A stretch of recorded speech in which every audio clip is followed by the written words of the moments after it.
Welcome to another episode of Idea to Reality. I'm your host, Tal Tamir, and on the show today we have Mr. Alan Glazen. Hello. Alan is an entrepreneur, multiple-time business owner, investor, and Cleveland native. Alan was also one of the premier sharks on LeBron James' show, Cleveland Hustles, where he invested $1 million in local, up-and-coming Cleveland businesses. Alan, thank you so much for taking the time. I really appreciate it. It's my pleasure. Awesome. So I'd like to start with early life. Tell me about your childhood, what was growing up like, and lead us into your first couple jobs in the workplace. Well, that's easy. I was born on Eddy Road, so I'm a born in Cleveland guy. We then, because of the benefits to veterans of the Korean War, they offered families like mine the chance to have free land way out in the woods, out east, which today is known as Wycliffe. So my dad built our house, which was a 3-bedroom little ranch, and that was my early childhood. Then we moved to South Euclid, where I graduated from Brush High School. And I should add, my dad's a carpenter, and my mom was a stay-at-home mom and a seamstress in the basement. And we were raised in a pretty lower middle class home. Not much money, but we never had the sense that we didn't have any, except for when we were told. Right. Did you kind of have this entrepreneurial mentality, or like, because you're like a multiple business owner, were you always like that, or did something happen to kind of push you in that direction? You know, when I look back, I think to myself that I always was in business. I was in business when I was 6 years old. You know, I would buy, everybody liked these little red licorice candies that they sold at the deli across from my school. And I'm the only one that could put 50 cents together to buy any. So I would buy them for 5 for a nickel, and I'd sell them for a nickel a piece. I remember back in that day, we all had chemistry sets. And we had those little mosquito sticks, we called them punks back then. And with my chemistry set, I developed a sulfur solution that if you dip these things in it, it hardened, and then when you lit it, it just stunk like hell. And I sold those at my temple. Wow. So I always was interested in commerce. Not like greedy in that way, just fascinated by how money moved around and what made it happen. Awesome. Yeah, I'm the same way. It's really cool how I find a lot of entrepreneurs, when later on in life they look back like, I was always like this. Yeah. You know, a lot of times it is learned, but from what I've seen, most of the times it's like your story, you know, from when you're 5, 6, hustling, buy it for 50 cents, sell it for 50 cents a piece. Whatever. Or whatever. I mean, everybody collected something when I was a kid. This is back in the 1950s. Yeah. Friends collected baseball cards and comic books. I collected money. And I really enjoyed money, so I would have every kind of money I could get my hands on, and converted that, oddly enough, into a coin collection, because those were the days when in a random pocket full of coins, you'd find something valuable, unlike today. So, graduated from Brush High School. Barely. Did you do any college after that? Yeah, well, I graduated from Brush. I was probably in the bottom 100 out of 1,300. And I went to John Carroll University because I could hitchhike there from my house in South Euclid. And they didn't invite me back after the first year. And that's partly because that's when I started Glazen Advertising. And I was taking marketing classes, and I was selling marketing services at the same time, and they just weren't matching up. So do you mean by not matching up, like the content you were learning in school wasn't matching up with The reality, yeah. The reality of human relations between clients and customers and service providers. So how did you learn that? Was that just self-learned, or? Yeah, you learn it by taking a lot of beatings. Yeah. You know, you disappoint people, they make you upset, they break your heart, and you learn to come back and look them in the eye, and you have to raise your family. I had 2 children by the time I was 23. Wow. So I didn't have any choice but to get back on my feet constantly. And then over time, you just learn that the customer isn't really king, but you know, he's a prince. And there is a certain need to please that person. But I was a rogue advertising guy. You know, I came up with ideas at that time that people considered completely insane. But I found clients that hired me for good reason, and they didn't second guess my ideas. And this included a lot of big companies that I was selling style in advertising, the idea of affinity to an image that you want to associate yourself with. Okay, that's awesome. So how did Glazen Advertising start? What were those beginning first few steps like? I'll tell you. I had $85 to my name when I started it. And I didn't actually start it as Glazen Advertising. Nobody really knows this until I'm telling you right now, but I'm old enough to admit it. So I really didn't know that this would work. And I hated the idea of just ruining my name at 21 years of age. So I started the company under the name Opinion Concepts. And I kind of like that name to this day. You know, I thought, well, I'm pretty good at making people see things another way. Not necessarily my way, but the way I suggest. So I can shape opinions and I can get people to take action. So I called it Opinion Concepts. 2 years into it, it seemed to me that it would survive. So I had the nerve then to say, all right, let's just call it what it is, Glazen Advertising. The $85 I had to my name when I started it was an ironic number because that was how much my rent was for the first month. So I had 1 month to raise another $85. I'm curious. So you had this idea, you were in school taking marketing classes, you had this idea, you know what, this isn't right, I think I could do this better or differently. What were a few crucial steps that you took, like those beginning really steps? Okay. Well, let me answer that another way first, and then I will. This was the moment in time where people were getting excited about creativity. Before that, there was no creativity. The ad that came out that stuck in my mind that made me pursue this ambition was the Volkswagen ad with the headline, "It's ugly but it works." And I thought, now this I can do, and I think people are really into it. The idea of being excited, being entertained. You make a trade with the viewer that I will entertain you for 26 seconds if you let me sell to you for 4 seconds. Okay. And so when I started the company, I went to pitch myself for different companies, and I would just come up with ad campaigns before I walked in the door. Wow. So unlike other people that were trying to get to know the customer, get to know the client and their sales and their needs, I just said, this is what I think you ought to be doing. And most of them threw me out, but a few of them really loved it. The first one that really loved it was a place called Northfield Park. And Northfield Park was a bankrupt racetrack, a harness racetrack, still existing in Cleveland under the name the Roxino. And instead of advertising that they had horse races, I advertised something different. People weren't going to Northfield Park because they felt it was boring, that, you know, there's only a race every 19 minutes. So what do you do for the other 18 minutes? So I turned that around and I thought, well, how many places entertain you like that every 19 minutes? So I came up with the slogan, every 19 minutes the place goes crazy, which today is still the most famous ad campaign probably in this area. And I hired brilliant filmmakers and brilliant musicians to create this massive campaign. It was the first massive, highly creative, totally stylish-driven campaign done locally, only for a local client. This was never happened before, and to this day, it never happens again, by the way. But there was this 10-year period of time where creativity ruled. And I was one of only 2 ad agencies started at that time that were owned and operated by the creative person rather than the salesperson or the account executive. So it sounds like you're really like super creative, like the ideas, I could see it, they're just like flowing always. So I think it's interesting how you would go into these interviews and just, okay, here's an idea, this is what you should do. Not like you're planning weeks ahead of time, correct me if I'm wrong, but they just kind of come to you quickly and they come to me quickly the same way as a sales tactic might to someone else, or a doctor knowing what's wrong, what needs to be done. So it just like comes naturally to you. It was just, you know, I'm a hyperbolic person with a massive creativity and I can't stop it. So my people later on in my career would always pray that I wouldn't release the idea during the first meeting, because then how much can you charge for this thing? Right. That's when the sales guy's like, okay, Alan. Yeah, don't give it away. Yeah, that's awesome. So looking back now, you kind of moved past Glazen Advertising. What were 2 or 3 of the most crucial ingredients during that process that contributed to it becoming a successful company? Fear of failure was definitely a big part of it.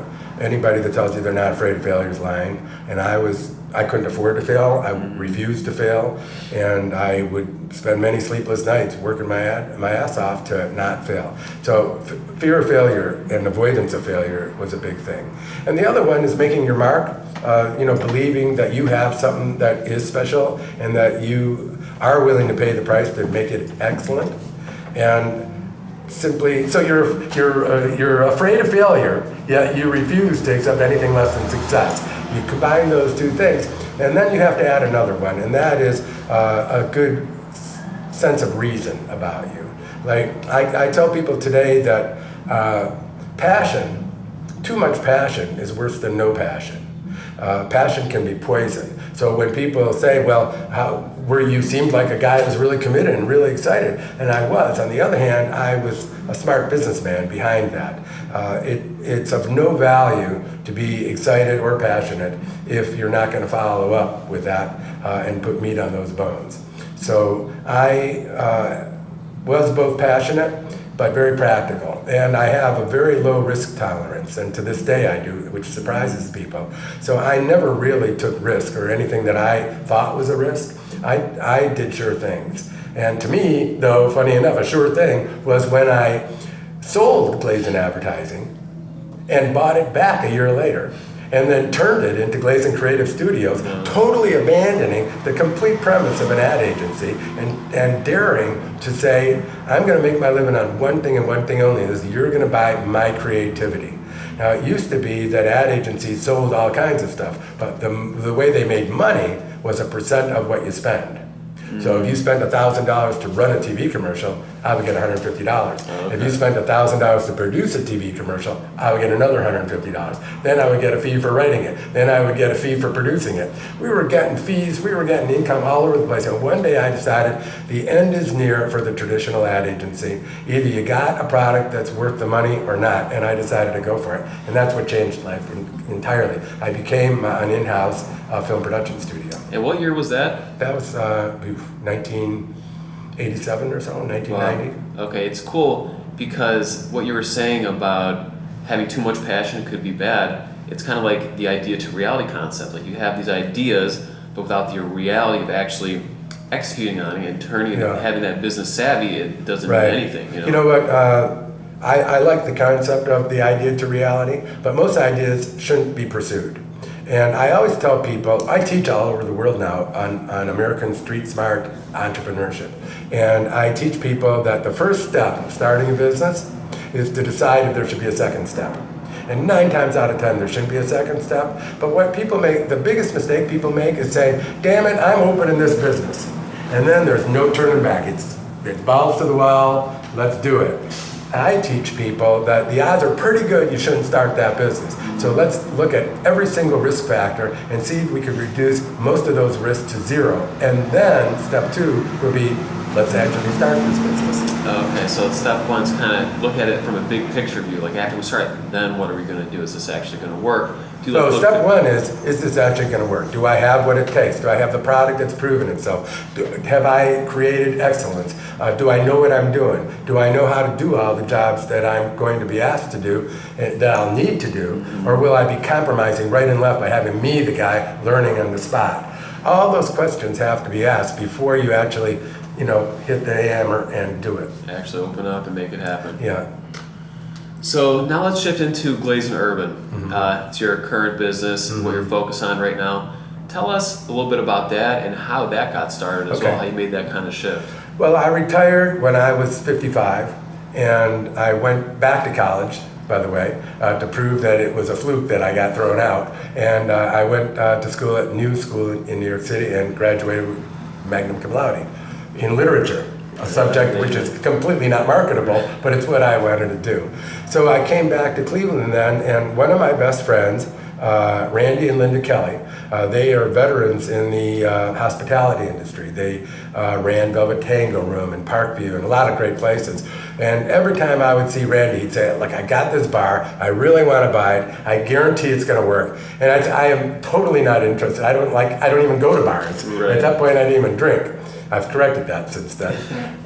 But We ended up buying a dumpy old bar on West 25th Street that nobody went to. Their sales were $130,000 a year, and that was called ABC the Tavern. And ABC the Tavern became well over $1 million bar just a few years after that. And I came to realize I'm not that interested in the bar business, but I'm interested in this resurgence and emergence of these neighborhoods of the city of Cleveland. And I came to realize that as a person that's risk averse, opening a place in the suburbs was way more risky than opening a place in the inner city. So we decided to open another one called XYZ the Tavern, which I would guess it's fair to say we're at right now. Right, yeah. And it did another over $1 million. And then we bought the Ontario Cafe downtown, and then we opened an ABC at University Circle. And then I got this crazy phone call. And it was the weirdest phone call I ever got in my whole life. It was somebody that said, "Hello, Alan Glazen? Yeah. I'm calling, LeBron James asked me to call you." I said, "Oh, okay." Okay, what, really? And I hung up on him. And then an hour later, they called back and said, "No, really, LeBron James, he's creating a new network TV show on CNBC. It's following up on Shark Tank, but they're doing regional versions. And this one was going to be done in Cleveland. The premiere was going to be done in Cleveland under the title Cleveland Hustles." And somehow, some way, I ended up as a shark on that show. Me and John Sawyer, the chef, a few other, Kathy Feudy, Kumar, or Kumar is his name. And I ended up buying Cleveland Bagel, investing in Cleveland Bagel. I didn't buy it, I invested in it, with the two greatest guys you could ever ask for. And they were the epitome of how I define doing business and doing it right. Starting a business and starting it right, making it work at a very pragmatic pace. And that company needed to do about $400 a day to break even. This is how I look at business. I thought to myself, well, geez, I'm Jewish. I got enough family that could do that, right? So I thought, this is a no-brainer. We could totally do this. So we did it. And in their first year, there'll be almost $1 million. We're opening a second location, so I'm predicting $2 to $3 million in the next 24 months. And it was just a complete success. So I started Glazen Urban because I didn't want to not be in real business. But on the other hand, I didn't really need to make any money anymore. So I created a new kind of business, and I guess you would call it a socially conscious, a business with a conscience. And that conscience meant that we will accept lower return on our money. We'll put our money into people in neighborhoods and concepts that most people wouldn't put the money into. And I started buying up property and putting companies into those properties sometimes at no income, and at the most at very modest income. Now I have places in University Circle, Tremont, Ohio City, Collinwood,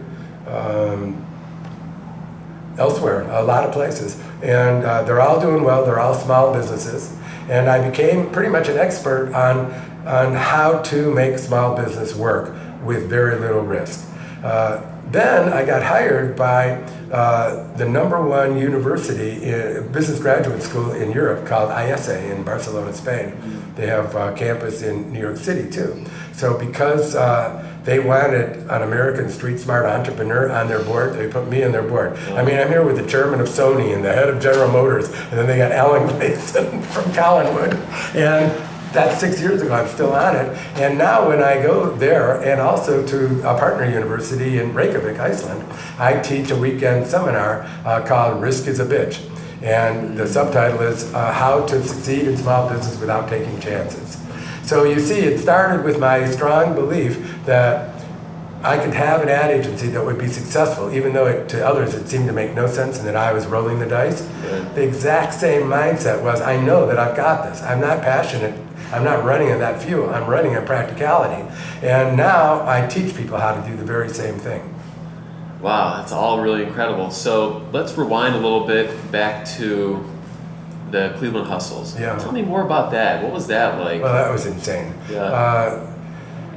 It was about half a year of shooting almost constantly, having camera following you everywhere you went. We had live cameras, sometimes 5 at a time.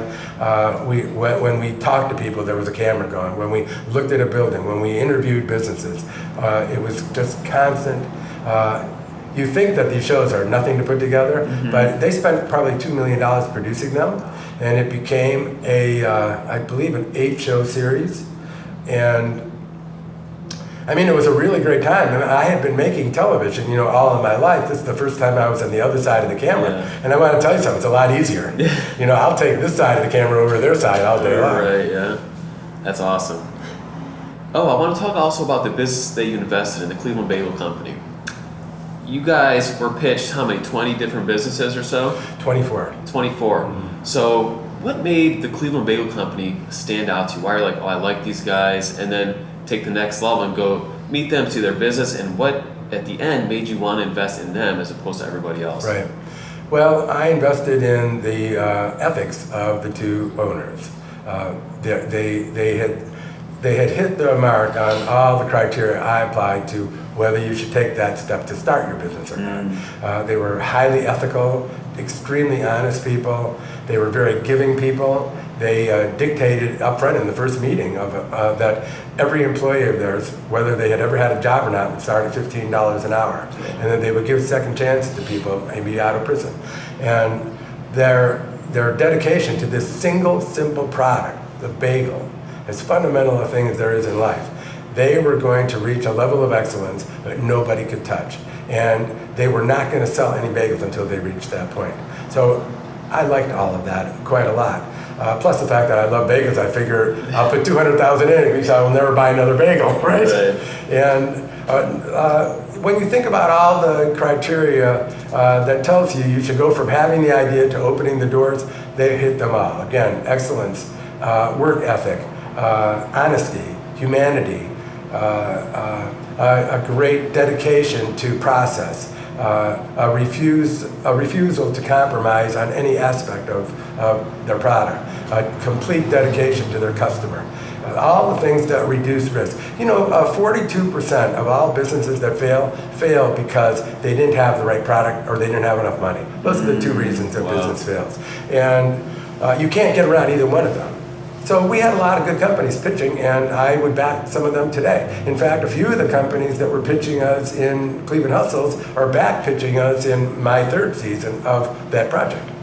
So it sounds like it's not just the business, it's not just the numbers that you invest in, but it's also the people behind the project. No, it's not also, it is the people. It is the people. It is the people first and foremost. The money, I have a strange way of dealing with these kind of things. Like, I don't read spreadsheets and I don't read business plans.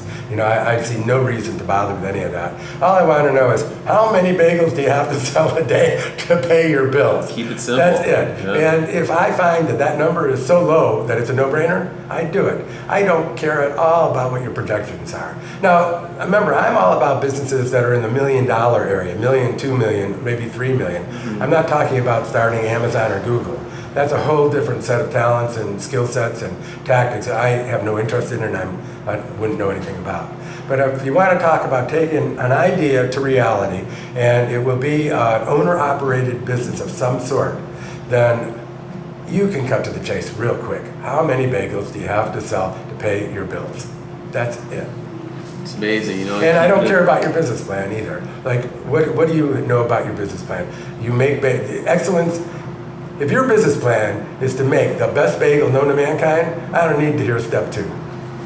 So as long as the ethics are good, you love the people, get good vibes from the people, and the product is, I guess, sounds like halfway decent, you believe in it, then it's almost like a sure thing I don't for you. like dreamers and I don't like schemers. Yeah. And my guys, nobody in my business family is like that. There are no schemes. Nobody has to hide behind the curtain. Nobody has to pretend anything. Mm-hmm. We just are what we are, just like all my projects. They're all right on the table. Yeah. That's why you asked me when we started, is there anything we can't talk about? I said, not really, because I have nothing to hide. I want total transparency in my business and cultural life. I'm the same way. It's a huge thing for me. I know from personal experience even that when I go to work somewhere, work for someone, right away you get the vibe kind of with the owner or the management or whatever it is, whether this is for me or, it's not really. People think it's kind of like not magical, but like it's some kind of weird energy thing, but it's true. You know, you feel You know, it. if you need a scheme, then I'm not going to be interested in your business. A long time ago, I did the advertising for Kirby Vacuum Cleaner Company. And that's, for those who don't know, you know, they sold expensive vacuum cleaners door to door. Now, they never really talked much about the vacuum cleaner. They talked about the sales tactics. Basically, it was how to trick your aunt into buying one of these things to help you out with your career. They never counted on anybody to sell more than one or two of them. They'd say, how many ants you got? 5. All right, then never mind. That's our goal. 5. You're out of here after 5. And they would teach them the stupidest things, like go door to door and say, did you get your free package of toilet paper yet today? You didn't get yours? We were supposed to give them to everybody. I'm so sorry. And they'd go in, they'd give them this free thing of toilet paper, and they'd say, well, you know, I got this vacuum cleaner. You ever see one of these things? So I don't like tricks. I don't like sales tactics. I just like straight up doing good business, and I like straight up doing good for the community.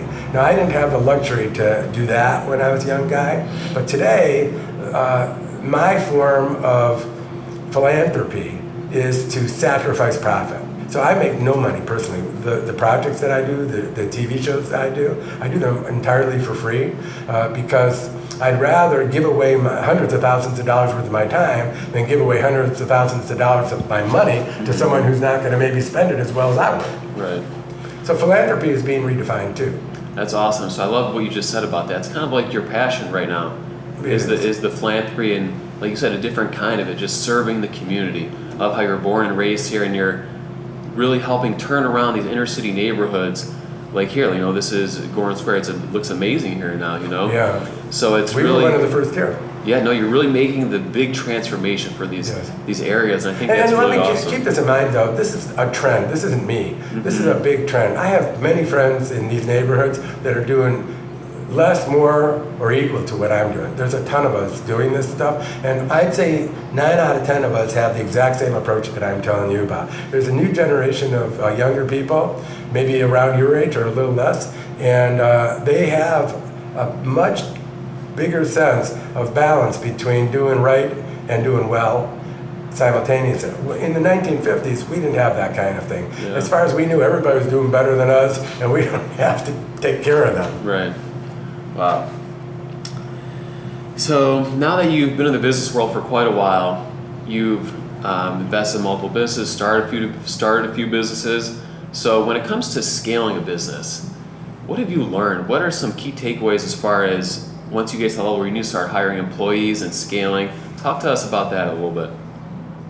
Well, I mean, it's a natural progression in my book. As I said, I don't have tactics and I don't have business plans. So you do what the business calls for, and you anticipate as little ahead as you can. Now that goes against how most people think, but that's how I do it, because remember, risk is a bitch in my book. So would you rather get a guarantee of living comfortably or risk half of those odds to go for it? So I say let's guarantee that we live well and keep the doors open to live extremely well. So when Cleveland Bagel had finished their first year and they did 4 times the numbers that we expected, it was a natural progression to think, should we possibly do this again? It seems to work. So we spent 6 months making that decision, and now we're going to be opening this year our second location. Where's that second location? That second location is on 77th and Carnegie. It's the duplicate location of what we have in 42nd and Detroit, but more traffic. We want to be a major destination for people that are commuting on these main roads. We don't want to open coffee shops and all that. So our tactic is that we open a main store that has a big production facility, a small retail front, and big back doors that sell them to very highly select existing retail operations, such as on Erie Island Coffee or places like that. Next level will be to sell to the many groceries that want the product, but my guys aren't ready to do that yet because they haven't perfected it. So Heinen's and Whole Foods and all those, they all want the product, and it'll probably be 6 months before we sell it. And then the last step of the progression will be, and we're almost there, is perfecting the first gourmet frozen bagel that we can ship all over the country. 80% of the frozen bagel business is owned by two brands that put out terrible products with 50 different ingredients in it. We have 5 ingredients in ours, and they all have 5 letters or less to their name. So I think that they're on the verge of having that product, and that's when they're going to go from a multi-million-dollar company to a multi-10-million-dollar company. Right. But it's going to be a long, slow road. So what was that 6 months process like when you were kind of discussing when to open, or if you should even open that second store? If you could talk about that for a little bit, because I think that's interesting. Yeah. Well, a lot of it comes from your field of real estate. Finding the right location, negotiating a lease, finding out what it's going to cost to build it out, figure out who's going to pay for that, figure out how you're going to fund it. I'd love to talk about funding, by the way, but I'll start by saying that the real estate factor is the biggest factor. Once you decide to expand, you can make some tragic errors in that case. The most tragic error you can make in finding your next location is in getting too good a deal, paying too little rent. The worst deal there is in business is cheap rent. Wow. Why do you say that? Well, because there's a reason for high rent. and rent isn't even as big a factor as most other factors in your business. I use a rule of thumb of 8%, that if I anticipate that my sales are going to be $1 million, that means I for sure have $80,000 available to pay rent. So why would I get a place for $40,000? I want the value of $80,000. Right? It's like I can afford, a Jaguar, and I really want a good car, but I'm going to get a Malibu simply because it was cheaper. Well, it's not going to satisfy any of the reasons you're buying the damn thing in the first place. Right. Same with real estate. If real estate is high priced and fairly valued, that's where I want to go. And that's what we decided to do. So the next thing is our designing your space, which is an arduous experience. You have to include many people in that experience. It takes 3 months to figure that out. And then you start bidding out the build out. And the build out is the worst part of the process. Yeah. You're bidding things out to contractors that are making up numbers, that are padding numbers all over the place. And then we find one that turns out to be the company that built out the first Cleveland Bank. I'll tell you who it is. It's Frank Scalish Construction. And he built out the first Cleveland Bagel. Looks like he's gonna build out the second one. And he started getting his fame by being on Cleveland Hustles with me. Cleveland Hustles started a lot of things. Most of the relationships that I have in business life started with that show. Wow. It's incredible. Now, if you don't mind, I'd like to talk about funding. No, please. Yeah, I was going to say that. Funding is the biggest, most terrible part of small business. There's one word that you can apply to that, and that is banks. Banks are evil when it comes to small business. They can masquerade all day long that they believe in small business, they're the small business bank they care about, they believe in, but basically, they're just blowing smoke. There is nobody that's going to get any money from a bank unless you have a lot more money than that, and they got their hands on it. They're going to put a lien on everything you own. They're going to freeze money. They are not going to take any risk. Banks are your last possible source for income. And I say that to having relations with a number of banks. And any of them that tell me they're all about small business and that I'm lying, let them look me in the eye and say that. Right. So funding is the surest spot of starting a small business or growing a small business. There are sources available if you're interested in hearing this. Yeah, no, of course. So there's a Cleveland Development Advisors, and they are part of the Greater Cleveland Partnership. My feelings on the Greater Cleveland Partnership have changed radically since I partnered up with them and Cozy to start Cleveland Chain Reaction, which was the sequel to Cleveland Hustles. This organization has money to loan, private money to loan. They don't go by any of the banking regulations. They take risks. They let you pay interest only for as long as you need to. Mm-hmm. They call themselves patient lenders. And that means that they really are on your side. They're part of making your business successful. You have to definitely prove that you're worth it and prove that you know what you're doing. But there's organizations like that. Online, there's an organization called Fundera.com, Fundera. Mm-hmm. And they're another private source of funds for small business that you can actually get a loan approved in a week. Wow. And we just did it. The banks will put you through 3 months of bullshit, and at the end, will concoct some crazy reason to deny it. Yeah. So, in your opinion, in your experience, it's better if you're starting a small business to find some hard money or one of these organizations that really care and not to necessarily go with a bank loan because No, don't go with a bank loan. Number one, because you're wasting your time, you're not getting it. Yeah. The only reason, if you need $100,000 to start your business, there's only one real important thing you got to demonstrate to a bank, and that is you already have the money. If you don't have the $100,000, you're not getting the $100,000. Pure and simple. If you start a business hoping that your first month's income will pay to keep you going, you're going out of business. Yeah. That's no two ways about it. We just had 107 businesses apply for Cleveland Chain Reaction Season 3, and we rejected 80 of the 107. Now that doesn't mean that they're not going to succeed, but I could go name by name by name and tell you who's not going to ever start their business or who won't be in business in a year from now. It's very obvious. And money is, of course, the biggest thing. You got to have the money. You have to have the capital. And you're either going to get it from your family, you're from friends, or you're going to find a fair investor like me and the other investors on the Cleveland Hustles series of shows that are willing to provide money on a fair basis without taking too much of your ownership of the business. Right, of the equity. So what are a few of the other things that you look for? Like you said, you could go through those 80 businesses, who is going to fail, who's not going to fail. Can you maybe elaborate that on a little bit? Just a few things that stand out to you right away, like, no, this guy, it's bad morals, or the numbers don't work. Well, that's the easy part. Being too in love with your own idea is a big red flag. Very often, people get so embraced, they embrace these ideas so much, it could be anything, and you know that there's no proof of concept. So they're already in love with it, they're already committed to do it, but they have never been able to demonstrate that this thing could actually have a market. Right. So I want to see proof. I don't invest in startups. I only invest in companies that are maybe in their second or third year, because the bad ones are never gonna make it to their second or third year.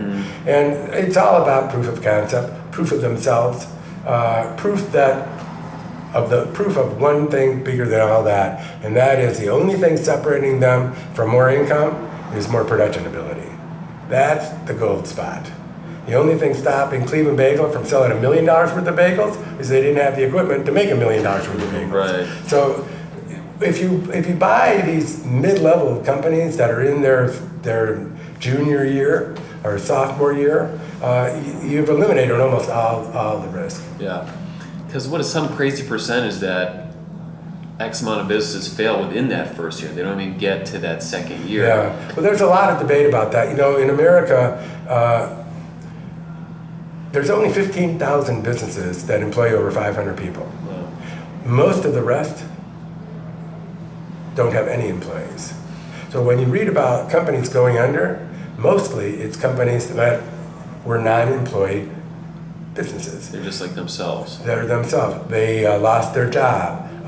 They for one reason or another couldn't get employed. So they start a snow shovel service, or they do tailoring at home, or they try to sell consulting services. They have no employees, and then they end up not in business. That's included in that list of all those companies that do go under. You know, the last year, I'm pretty certain it was last year or the year before, it was the first year in the last 50 where more businesses went under than were started. It's the first negative attrition rate time in the history of our business and in recent memory. Now, this is a very bad thing. It means that our unemployment statistics are not true, because if you lost your job and start a snow shovel service, you're considered employed. Employed, yeah. Right? When you go out of business because you're no good at it or you don't want to do it anymore, you're considered unemployed and out of business at the same time. But I would say that if people follow the criteria for starting business and investing in business that I recommend, I would say the odds are that 80% of you will be in business in 5 years. And that's what I am writing about, that's what I'm lecturing about, it's what I teach people every day. How to reduce that risk down to near zero. Risk is a bitch, just like you said. Risk is a bitch. That's awesome. So now that you're very experienced in the business world, you lecture, you teach classes and stuff, how's your mindset changed from those early beginning days of Glazen advertising to where you are today? I think that your success or failure is much more predictable today. Back then, it was the Wild West. The there were no computers. Everything was starting from scratch. Everybody knew great things were coming. The world was changing. Attitudes were changing. There was a sense of embracing diversity starting back then. Everything was changing. Women were entering the workforce for the first time. They were changing and improving the workforce. And there were no more rules. There was nothing applied. Right. So we felt safer then because we thought we were comfortable. We were in a comfort zone. Today, we're in a better comfort zone because it's no holds barred and everybody's included. And that means that greatness is happening at a much higher pace than ever. Invention is increasing at a much higher pace. The thirst for new products and services and the requirements for new products and services are advancing at a much higher pace. So we have this desperate starvation for greatness. And we have a generation of young people, as I said before, that now have found a balance between doing responsible things and doing good things for themselves. We didn't have that back then. Today, I see more and more of that, and I think there's the greatest times of being an American business person are right now. Right now. You think that has something to do also with barriers to entry as well? Absolutely. Yeah. Back then, if you were not a Caucasian male, you basically weren't going to get a client. Wow. You weren't going to get any business. You weren't going to get anything. Even being a Jewish person, which was a little more common, there were definitely telltales that was a problem. Yeah. Being a woman would be inconceivable to succeed way back then. Of course, many did, but today, everything's different. And you see what people from the Middle East are doing. You see what people from Southeast Asia are doing.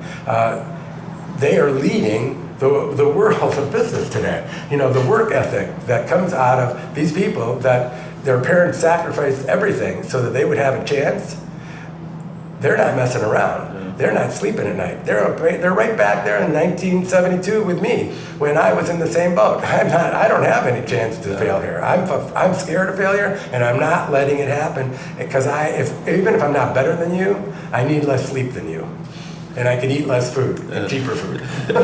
There you go. That's something I found also is very interesting. How the immigrants, like my grandparents immigrated here, and I feel like I have to succeed almost for them. Like the stuff they went through, the sacrifices they made to give me this opportunity to go to school, to get an education, to live this kind of life. Well, I'll tell you something about that. When I was making films for a living, I had a studio in New York City, and we were a contracted producer for PBS there. And we did a 6-part series on what we called the ethnic American spirit. And it was about the young people, we call them the 1.5 generation, whose parents came from places from the Dominican Republic to the Philippines to India, Pakistan, Sri Lanka. And the parents generally they were doctors, they were lawyers, they were high-level business people, and they gave up all their credentials to come to America, carrying you, the 3-year-old, in their arms. Now they go work in a laundromat or a greengrocer. The pressure on you is so high that you will give up anything and everything to succeed. And that's why, among immigrant groups in America, the highest suicide rate is the 1.5 generation. Really? I did not know that. Yeah, it's just so much more to lose at the end of the day. That's a true sacrifice, you know? Your parents, your parents sacrificed everything for you to just have this chance. And you are not going to blow that chance. Yeah, absolutely. And then they become what? The world's best business people. Yeah. I mean, that's from what I've seen and listened and learned, that's how a lot of it is. You know, they're like, my parents gave up everything. I'm not going to blow this one chance that I have. You know, I'm, like you said, I can eat less food than you, sleep in my car if I need to, stay up all night. I will do whatever it takes to succeed, as opposed to the next person that kind of grew up in middle class or a high class, like, they have stuff to fall back on. These people have nothing, I have to make it for myself and for my family. Right. I come from a blue-collar background. I'm a big believer in that value of the ethic that engenders in you. And I come from the inner city. I like this kind of background quite a lot. I like people who are street smart. I like people that know how to deal with all kinds of people. Their intuition is much more highly refined than people that grew up strictly just white guy knowing a white guy. Right. The beauty of business today is the diversity. I mean, it is such a thrill to work with people from different cultures and different walks of life. Remember, when I was a kid, remember I told you that we moved to out east because the government gave my dad free land, right? Why did everybody else move out there that wasn't getting free land? Because they wanted their kids to grow up among their own kind. Now we have suburban flight. Now all the young people, they want to be with every walk of life. They don't want to just be, they don't want to raise their kids. They don't want to be among just people that are just like them. Right. So why do you think that houses in Tremont have gone from $20,000 to $500,000? Why is that? It's because people really want to come back. And that's why I invest all my money and time in the inner city and zero of it anywhere else. Yeah, it's really, our generation is embracing diversity. Just like you said, they don't want to raise their people with just their same background. They want to, I mean, that's how I am too. I love being around all different kinds of people. Absolutely, it's the joy of life. It's the joy of life, and it's a beautiful thing. I'm grateful for being here at this time in life, being able to start a business at this time, so. I'm lucky I still have a few years left. I'm sorry I won't be able to see it develop further. Oh, no, you look great. You'll be here for a while. Yeah, well, I'm going to be sure 69 this year. Wow, you look great for 60. Yeah, but I'm 69. I mean, it's you keep at it. I'm sure your attitude and everything keeps you young also, because you have a great vibe. You know, you feel great. Come to the room, you're like, you feel great feel about you. Yeah, thank you very much. Of course. So, one final question I really have, unless there's anything else you want to hit on. I don't know. Go ahead. Okay. What one piece of advice, I know we kind of hit on this already, but just to drive it home for everyone, what one piece of advice would you give to an aspiring entrepreneur or aspiring business owner that has this idea and wants to bring it into reality? Yeah. Generally speaking, you shouldn't do it. So you have to accept my one rule. That is, step one is to determine if there should be a step two. Everybody skips that step. You must prove concept for yourself. You can't just have an idea. Ideas are a dime a dozen. There's no two ways about that. Anybody and everybody has ideas. You have to have an idea. You have to prove that there's a demand for it. You have to demonstrate to yourself that you're the right person to do it. Remember, having an idea doesn't mean you're the right person to do it. Right. You're often not the same people at all. You have to size yourself up in a real serious way. You have to do a lot of homework before you decide that my idea should become a business. Generally speaking, your idea shouldn't be a business. And generally speaking, you're not the person that should do it. So you gotta accept that those are the possibilities. It's not a crime that you don't know how to run a business and don't have what it takes to run a business. You might be the kind of person that should be working for a business. Most people should be working for a business. They need a preset path. They need a journey that's dictated to them on a daily basis. It's a rare thing to have a person that really should start a business. Now, what's the odds of that rare person also having the idea that he should do or she should do, right? So you have a lot of tests to go through first. I'm writing, my lecture series is becoming a book called Risk is a Bitch. And it's all about, 2/3 of the book, it's all about what happens between step one and step two. The rest of it doesn't matter. Yeah. Should you do it? Do you recommend people that are super, super passionate, like you're saying, like all in on passion, but not so much business? Do you recommend people like that have this idea, maybe partner up with someone that is business savvy? Well, there's no choice. I mean, if you aren't business savvy and you're an easy mark for people selling you stuff, you're going to go out of business. I mean, there's just no sense in doing this. So, but that's a good point you bring up. There are plenty of people like me that may not have a new business idea, but they recognize a good business idea when they see one, and they recognize the qualities and limitations of you, and are willing to back you. Yeah. If you don't have that person, if you're not that person, or you don't have that person, I'll put a lot of money on on your short term. Going down, yeah. Wow. And Awesome. again, that's why almost all businesses go under. The wrong person, undercapitalized. Incredible stuff, Alan. This has been really great. So when is your book coming out? Well, I hope to finish it this year. Awesome. And we'll see. I'm actually co-writing it with the dean of ISA University, which in Europe is, by all standards, the top university in the world, except for in the United States. And it was started by Harvard in 1952. Well, the dean of that university is writing it with me. So, we have the dean and the developer. Yeah. And the crazy thing is that even though he's so educated about this, and I am completely educated in literature, we see things exactly the same way. And what is that? Risk is a bitch. You don't need to take chances to succeed. You don't need pain to gain. You don't need risk for reward. It's all a lie. It's a lie that's been perpetuated by who? The banks. The ones that want you to lose that money so that they can take everything you got. Take everything. Yeah. You know, banks are not certain all the time whether they make money from your failure or your success. Because generally they have their hooks into a lot more money than they gave you. I mean, that's a false characterization in a way, but that's the sense that they give. Yeah. There's plenty of good people that don't want that to happen, but a bank is not your friend if you're a small business person. End of story. Well, thank you, Alan. You're welcome. This has been really incredible, and once again, I'm grateful for you coming on. And this is the perfect show. Everything you talked about has been super on point and applicable to what I'm trying to bring to the marketplace. So just thank you so much. You're welcome. My pleasure.